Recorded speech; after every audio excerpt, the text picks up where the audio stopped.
The Epic of Gilgamesh, Part 1. The Coming of Enkidu. Supreme over other kings, he is the hero, born of Uruk, the goring wild bull. He is a bold leader, a wise king, a mighty net, protector, a raging tsunami who destroys walls of stone. Son of Lugalbandal, Gilgamesh is strong to perfection. Son of the august cow, Ramatan, son, Gilgamesh is awesome to perfection. It was he who opened the mountain passes, who dug wells on the flank of the mountain. It was he who crossed the ocean, the vast seas. The rising sun explored the world, seeking life. He who reached Utanapishtim, the far away, with his own strength. He restored the cities destroyed by the flood. For all mankind, who compares with Gilgamesh? Who can say like Gilgamesh, I am king? Who is Gilgamesh but Gilgamesh? There is only one, 2/3 God, 1/3 man. Great goddess Uruk designed his body, prepared his form, strong, wise, handsome, perfect. Gilgamesh strides about Uruk, enclosed by its walls.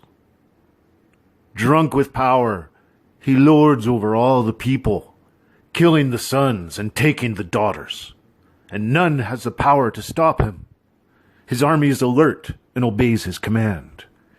This leaves the men of Uruk anxious, as Gilgamesh arrogantly kills their sons and takes their daughters.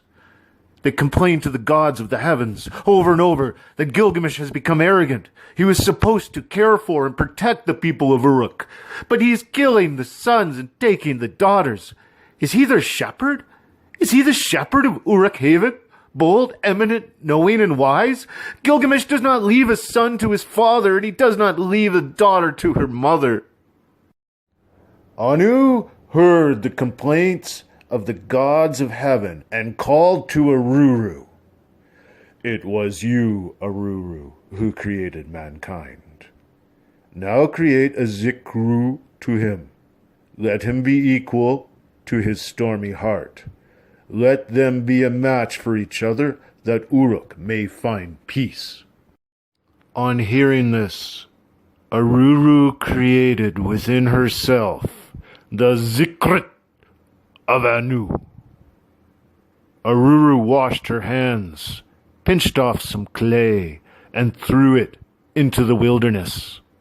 In the darkness, she created Enkidu, born of silence. Endowed with strength by Ninuarta, his whole body was shaggy and hairy, long crazy hair off his head. He wore animal skins like Sumukan. He ate grass with gazelles and drank at the watering hole with animals.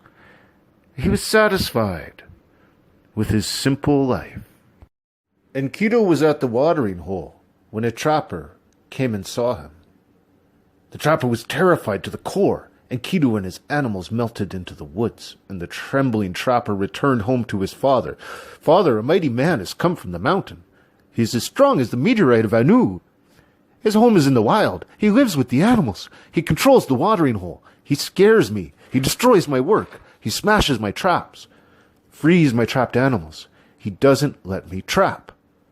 The father said, My son, in Uruk lives Gilgamesh. There is no one stronger than he. As strong as the meteorite of Anu. Go, set off to Uruk. Tell Gilgamesh of this man of might. He will give you the harlot, Shamhat.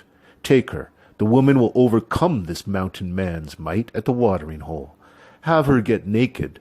When he sees her, he will draw near, and his animals, his desire for wilderness, will then be alien to him. The son traveled to Uruk and declared to Gilgamesh, A mighty man has come from the mountains. He is mightiest of all. He does whatever he wants and protects the wilderness, so I cannot earn my living hunting animals. Gilgamesh said, Go, hunter, and take the harlot, Shamhat. to the watering hole. Have her undress.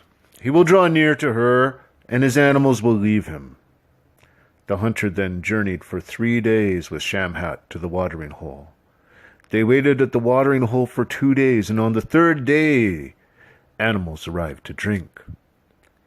Enkidu, son of the mountains, who eats grass with gazelles, came to drink with the animals. Shamhat saw him, primitive, savage, from the depths of the wilds. The hunter spoke to her. "There he is, Shamhat. Loosen your robe. Show him your breasts. Have no shame. Welcome his love.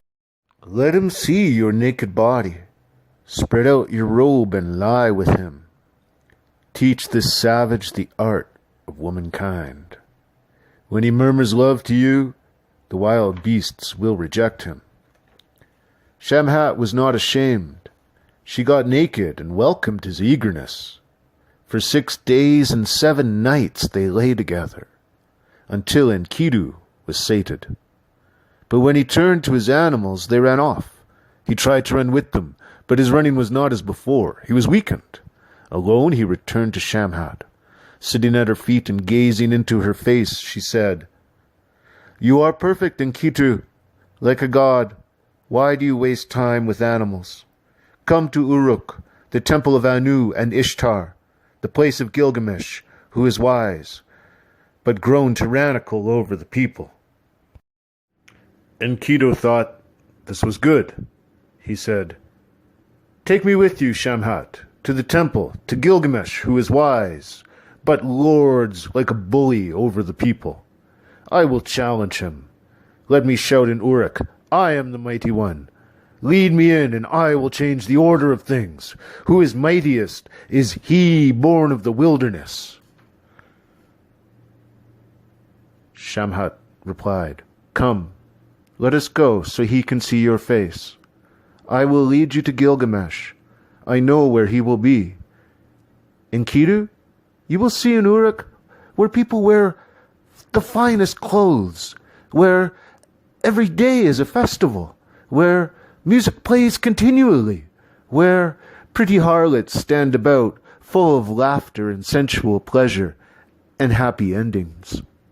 Enkidu, you don't know anything about how to live. I will show you Gilgamesh, a divine man. Look at him, gaze at his face, handsome, fresh, divine. He is mightier than you, without sleeping day or night. Enkidu, it is your wrong thoughts that must change. I, Shamhat, love Gilgamesh. Anu, Enlil, and La have enlarged his mind. Even before you came from the mountain, Gilgamesh and Uruk had dreams of you." Shamhat then told Enkidu of the 2 dreams Gilgamesh had before Enkidu arrived. Gilgamesh told these to his mother, saying, "Mother, I had a dream last night. Stars of the sky appeared. A meteorite of Anu fell next to me. It was too heavy to lift. The whole land of Uruk came to see it. I cared for it. I put all my strength into it, and lifted it, and put it at your feet. And you made me compete with it." The mother of Gilgamesh, Ramat Nin's son, said to Gilgamesh, "There will come to you a mighty man, a comrade who saves his friend. You loved him dearly, and he will repeatedly save you. This is a good dream." A second dream came. Gilgamesh told it to his mother, saying, "I saw an axe and was drawn to it. The people thronged around. I laid it at your feet, and you made me compete with it." His mother said, "That axe is the same man, your best friend, your companion, who saves you after competition. He is mighty, like the meteorite of Anu." Gilgamesh said, "By Enlil, the great counselor, so may it pass. May I have a friend and advisor. A friend and advisor may I have."